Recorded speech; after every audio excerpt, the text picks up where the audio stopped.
안녕하세요. 골프 이벤젤리스트 마인드 골프입니다. 마인드 골프의 골프 상식사전 저자직강 제 37번째 샷 시작합니다. 오늘은 골프에서 흐름 활용법에 대한 이야기를 할 건데요. 그 흐름이라는 것은 골프뿐만 아니고 다른 스포츠에서도 대단히 좀 중요한 것 같습니다. 뭐 야구에서도 공격과 수비에서 어떠한 점수를 내는 흐름도 있고 또 배구도 마찬가지고요. 뭐 심지어 당구에서도 한번 큐가 잘 들어가면 계속 그 타수들이 계속 그 타수 스코어가 계속 이제 잘 될 때도 있고 안 풀릴 때는 굉장히 안 풀리기도 하고요. 그래서 골프라는 것도 그렇게 18홀을 플레이하는 과정 중에 어떤 흐름을 타느냐에 따라서 그날의 스코어가 잘 풀리기도 하고 또 어떤 경우는 또 지지리도 또 플레이가 잘 안 되기도 하는데요. 그건 비록 비단 그 18홀 전체에도 있겠지만 한 홀에서도 그러한 그 샷의 흐름이 있고요. 그런 흐름을 어떻게 잘 가져가느냐가 18홀, 한 홀을 포함해서 전체 이제 18개 홀이 모여서 한 개 라운드에서 우리가 얼만큼 잘 플레이를 했느냐에 영향을 또 주기도 합니다. 그래서 우리가 이런 흐름 차원에서는 이제 어떠한 부분들을 조금 이제 우리가 생각을 하면서 치면 좋을 건지에 대한 이야기를 드릴 건데요. 우리가 어떤 라운드를 할 때 좋은 흐름과 나쁜 흐름이라는 것이 있죠. 좋은 흐름, 뭐 나쁜 흐름. 이 두 가지가 있는데요. 뭐 좋은 흐름과 나쁜 흐름 너무나도 쉽죠. 그죠? 흐름이 좋다라는 건 좋은 흐름이고 나쁘다는 건 나쁜 흐름인데 이러한 흐름은 방금 전에 얘기한 대로 어떠한 좋은 흐름과 나쁜 흐름이 이렇게 순환을 일으키게 되죠. 그래서 좋은 흐름도 그렇고 나쁜 흐름도 그렇고 한번 어떠한 좋은 현상이 생기면 그 다음에 또 좋은 현상이 생기고 그 다음 또 연쇄 반응적으로 생기지만 또 나쁜 흐름은 이게 이제 나쁜 흐름이 한번 생기면 거기서 또 샷이 안 맞으면 뭐 마음이 불안하고 거기서 또 안 맞고 또 다시 더 불안해지고 이렇게 악순환이 되고 또 좋은 흐름 같은 경우는 내가 티샷이 잘 맞았네 그렇기 때문에 요번 샷도 좀 잘 맞을 것 같고 느낌이 좋단 말이야. 클럽도 잘 떨어지고 그게 또 좋은 흐름이 생기고 그래서 가장 크게는 좋은 흐름과 나쁜 흐름은 보는 관점은 좋은 흐름은 계속 이어가야 되는 거죠. 계속 이어가야 되는 거고 나쁜 흐름은 이제 끊어줘야 되는 거죠. 근데 이게 이제 고수들 잘 치는 사람들 같은 경우는 뭐 나쁜 흐름일 때도 이 끊어줘야 되는 게 기본적으로 실력이 고수라고 얘기하면 뭐 80대 한 중반 뭐 이하 뭐 70대까지는 이러한 나쁜 흐름을 잘 끊어주는 또 기술적인 백그라운드가 있습니다. 사실 잘 쳐야 트러블 상황이 돼서도 잘 나올 수 있는 능력이 돼야 이 흐름이 끊어질 수 있는 거고 또 뭐 잘 못 치시는 분들은 좋은 흐름에서도 어떤 샷을 하나 잘못 쳐서 그냥 망가뜨려가지고 아니면 또 트러블 상황.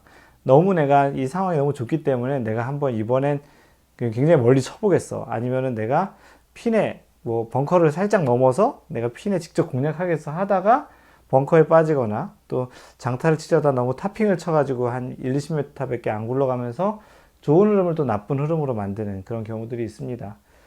그래서 좋은 흐름과 나쁜 흐름이라는 것은 사실 이러한 관점에서 잘 생각을 해보면 돼요. 좋은 흐름이 생겼을 때는 가급적이면 내가 좀 무리하거나 그런 샷들보다는 좀 안정적으로 또 안정적이라기보다는 확실한 샷으로 계속 이 좋은 흐름을 이어가는 것이 좋겠고 나쁜 흐름이라고 있을 때는 이 나쁜 흐름을 더 리커버리 하겠어 무리한 샷을 하다가 더 안 좋아지지 않는 그 안 좋아지는 쪽으로 가는 것을 좀 막는 그런 노력 또는 다음에 어떤 홀에서 쉽게 파를 할 수 있는 홀이 나타난다면 거기서는 다시 이제 좋은 흐름으로 바꿔놓는 그런 이런 두 개의 큰 관점에서 이야기할 수 있는데요.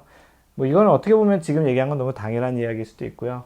마인드 골프가 이제 얘기할 거는 세 가지 단계로 이제 그 전체 18홀에서 어떻게 이제 흐름을 활용하면 좋을지에 대한 이야기를 드리려고 합니다. 첫 번째는 샷에 집중하기.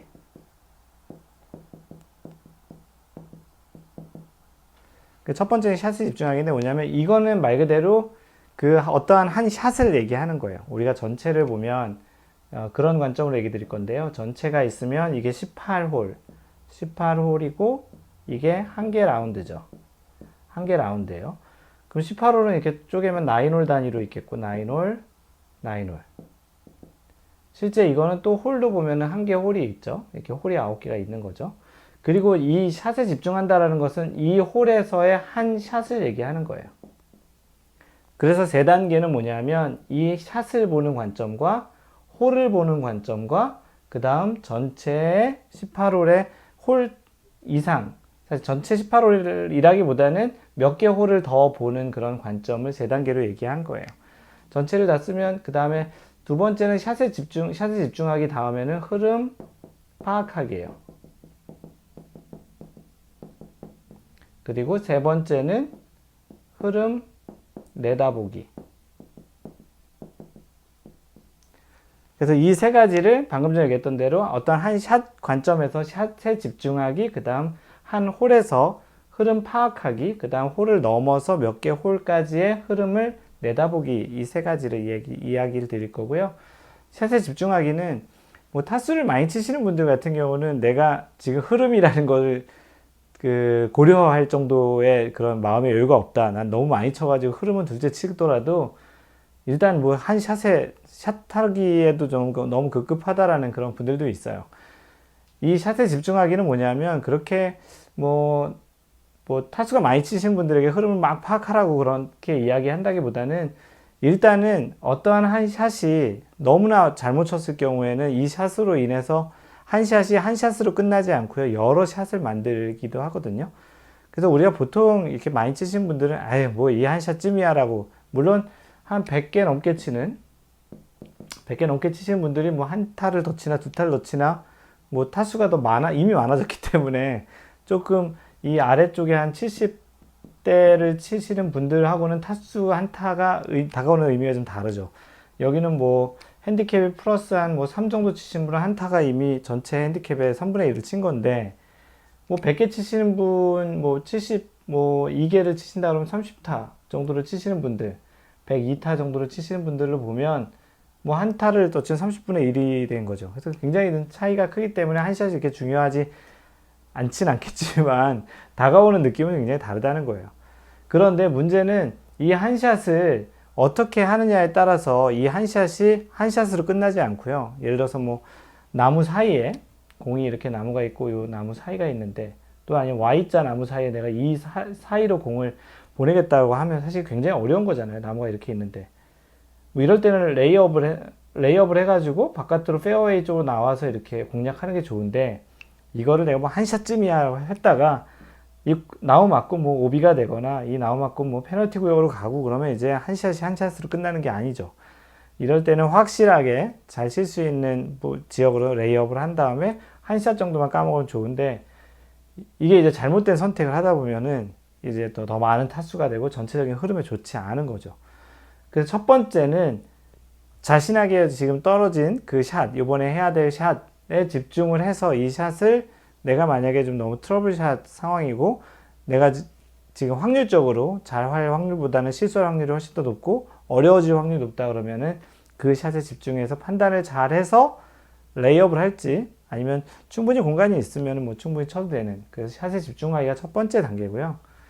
두 번째 단계는 흐름 파악하기예요. 흐름 파악은 뭐냐면 내가 이 홀에서, 물론 이제 과거에 있는 이 전 홀까지도 포함해서도 뭐 얘기할 수 있을 것 같아요. 오늘의 샷의 흐름, 경기의 흐름이 어떻는지를 한번 생각해 보는 거예요. 1번 홀이면 뭐 그런 생각이 들지 않겠지만 최소한 2번 홀, 3번 홀에 가면 내가 오늘 뭐 평상시보다 드라이버가 어떤 것 같은데, 아이언은 평상시보다 뭐 잘 맞는데, 또는 아니면 평상시보다 한 개 클럽 정도가 좀 덜 맞는데, 이런 자신의 그러한 그 스윙과 샷의 흐름을 좀 잘 파악해야 돼요. 그리고 내가 평상시 치던 것보다 내가 전반 한 3개 정도 홀에서는 보통 한 2개 오버 정도는 하는데, 오늘은 뭐 너무 많은 뭐 4개나 5개 오버를 하고 있는데 흐름이 좋지 않은데, 또는 평상시보다 잘하고 있는데 이럴 때는 좀 어떤지, 뭐 그리고 나서 그 흐름을 파악을 잘 해야 그 다음 홀이나 그 이제 오늘 라운드 하는 데 있어서 클럽 선택이나 샷을 결정하는 데 있어서 좀 도움이 된다라는 거예요. 그래서 두 번째 단계는 이 흐름을 파악하는 거예요. 이 흐름이라는 건 단순히 스코어에 대한 흐름도 있겠지만 자신의 몸의 컨디션, 그리고 또 자신의 스윙, 그리고 또 거기에서 나오는 그 결과, 내가 운이 좋았는지, 스코어는 좋았지만 사실 운이 좋아서 뭐 티샷이 그 오비 지역으로 날아갔지만 공이 나무에 맞고 페어웨이에 들어와서 파를 했을 경우에는 사실은 스코어는 좋지만 티샷에 그 바로 전홀도 뭐 슬라이스가 많이 났다든지 하면은 스윙의 흐름은 좋지는 않은 거거든요. 그런 것까지 잘 파악을 하는 게 두 번째 단계라는 것입니다. 그러면 세 번째 단계인 흐름 내다보기는 뭐냐면 현재까지의 샷과 지금까지의 흐름, 샷의 흐름들을 이제 이번 홀까지 봤다면 그 다음에 흐름을 내다보기 위해서 우리가 좀 더 좀 생각을 해보는 거예요. 내가 지금까지 왔던 홀들이 이런데 만약에 그 다음에 있는 홀들이 어떠한 홀들도 구성이 되어 있으면, 물론 그것을 알려면 사전에 좀 공부를 해야 돼요. 뭐 핸디캡이 뒤쪽에 바로 지금까지 뭐 파를 했어요. 3번 홀까지. 근데 네 번째 홀이 핸디캡 1번 홀이에요. 핸디캡 1번. 핸디캡 1번이라는 거는 그 18홀 중에 또는 그 9홀 중에 가장 어려운 홀인데 이 홀에서 내가 어떤 공략을 하느냐. 물론 좋은 골프장일수록 이 핸디캡이 의미가 있고요. 조금 좋지 않은 골프장일수록 핸디캡이 지금 의미가 좀 덜해요. 어쨌든지 간에 이 다음 홀이 뭐 전장이 뭐 파4인데 뭐 400m라든지 뭐 파5인데 뭐 420이라든지 파5인데 420은 짧은 거잖아요. 뭐 파3인데 100m라든지 이런 다음 홀이 어떤지 또 그 다음 홀이 어떤지에 따라서 예를 들어서 2번 홀을 플레이할 때 여기가 어떤 핸디캡 1번인데 그 다음 홀이 뭐 쉽다. 핸디캡이 좀 높은 쉬운 또는 내가 경험적으로 라운드 해봤는데 쉬운 홀이다 그러면 이 홀은 뭐 파를 좀 한번 공략을 해볼 수도 있는 거예요. 물론 파를 공략을 해보려다가 좀 안 좋을 수도 있겠지만 기본적으로 뭐 보기를 하더라도 괜찮을 정도의 공략을 해볼 수 있는 거예요. 왜냐하면 그 다음 홀이 쉽기 때문에 그 다음 홀이 쉽게 파를 할 수 있는 뭐 이런 형태의 내가 그 다음 홀까지도 미리 알고 있으면 이런 흐름 내다보기를 활용할 수 있어요. 그래야 이 다음 홀이 어떻게 생겼는지에 따라서 내가 이번 홀, 그 다음 홀들을 어떻게 플레이하고 각 홀에 가서도 그 다음 홀이 어떻게 생겼는지를 알아야 내가 이번 샷을 결정할 수 있는 그런 그 단계까지 가거든요. 물론 이 3단계까지 가려면 아마도 뭐 80대는 당연히 쳐야 될 것 같고 70대, 80대 치신 분들은 흐름 내다보기까지도 하실 것 같고 아마도 흐름 파악하기는 한 90대 그냥 뭐 100개 이상 되시는 분들은 뭐 그 샷에 집중하기에 좋겠다고 생각이 듭니다. 그 마인드 골프 같은 경우는 라운드를 이제 처음 가는 골프장도 있고 자주 가는 골프장도 있는데 처음 가는 골프장 같은 경우는 이제 아무 정보가 없잖아요. 그래서 이제 그 다양한 이제 인터넷 검색을 해가지고 홀에 대한 그 공략, 그 기본적인 홀에 대한 구성도 좀 보고요. 파4, 파5, 파3가 어떻게 구성이 되어 있고 그리고 또 요즘은 이제 야드지북 같은 것도 또 많이 나오기도 하잖아요. 그래서 야드지북을 보고서 뭐 홀의 위치라든지 좀 위험 지역, 뭐 페널티 구역에 대한 다양한 이제 뭐 벙커 이런 지역, 오비 지역 이런 지역도 좀 미리 좀 파악하려고 하고요. 요즘 뭐 드론 영상 같은 거 찍어놓은 데도 많아서 뭐 아주 완벽하게 기억은 나진 않겠지만 드론 영상 이렇게 보면서 좀 미리 이 골프장은 이렇게 생겼구나라는 걸 좀 미리 파악하기도 하고 또는 실제 골프장 가서도 거기 앞에 있는 스마트 그 패드에 붙어 있는 그 영상에서 홀에 이동할 때 그런 정보를 또 보여주기도 하잖아요. 그렇게 다양한 그 정보를 좀 미리 좀 취득을 하고 또는 만약에 내가 잘 가서 잘 기억하는 골프장이라면 내가 오늘은 전략적으로 어떤 홀은 뭐 보기를 하고 어떤 홀은 뭐 파를 하고 어떤 홀은 뭐 더블 보기도 괜찮고 이런 것들을 나름 이렇게 생각을 하고 갑니다. 물론 가서 이제 플레이하고 1번을 티샷 치는 순간 전혀 다른 이제 플랜 B를 가동해야 되는 그런 상황이 존재하긴 하지만 기본적으로는 이러한 상황에 대한 파악을 하고 집중을 하고 또 미리 어떠한 그 홀들의 구성에 따라서 나의 흐름, 나의 컨디션에 따라서 좀 이렇게 내다보는 그런 연습을 한 번에는 되지 않아요. 마인드 골프는 지금 이 상황이 너무 자연스럽게 이제 어떤 상황이 되면은 그게 이제 습관처럼 되긴 하지만 항상 얘기하는 것처럼 많다 적다는 있다 없다 다음이에요. 그래서 맨 처음에는 뭐 한 라운드에 가서 한 홀, 뭐 홀에 집중하기 또는 샷에 집중하기 하고 그 다음에 이제 계속 하다 보면 두 홀 정도도 내가 흐름을 볼 수 있고 세 홀 볼 수 있고 한 번 정도라도 있다 없다 해서 있다가 된 다음에 그 다음에 내가 몇 개 홀 동안 이렇게 할 수 있는지를 해보는 것도 이제 재밌을 것 같고요. 그리고 전체적으로 아까 얘기 드렸던 대로 골프도 흐름의 경기이기 때문에 흐름을 누가 잘 이어가느냐, 흐름을 누가 잘 끊어주느냐, 그게 전체적인 스코어와 자신의 그런 플레이에서 어떠한 그 기분의 감정의 그 기복들을 좀 다스릴 수 있는 마인드 골프를 할 수 있을 거라고 생각이 됩니다. 오늘은 그래서 마인드 골프가 골프 라운드 중 흐름 활용법에 대해서 이야기 드렸습니다. 이상 골프 이벤젤리스트 마인드 골프였습니다. 항상 배려하는 골프 하세요. Don't worry, just play mind golf. Bye!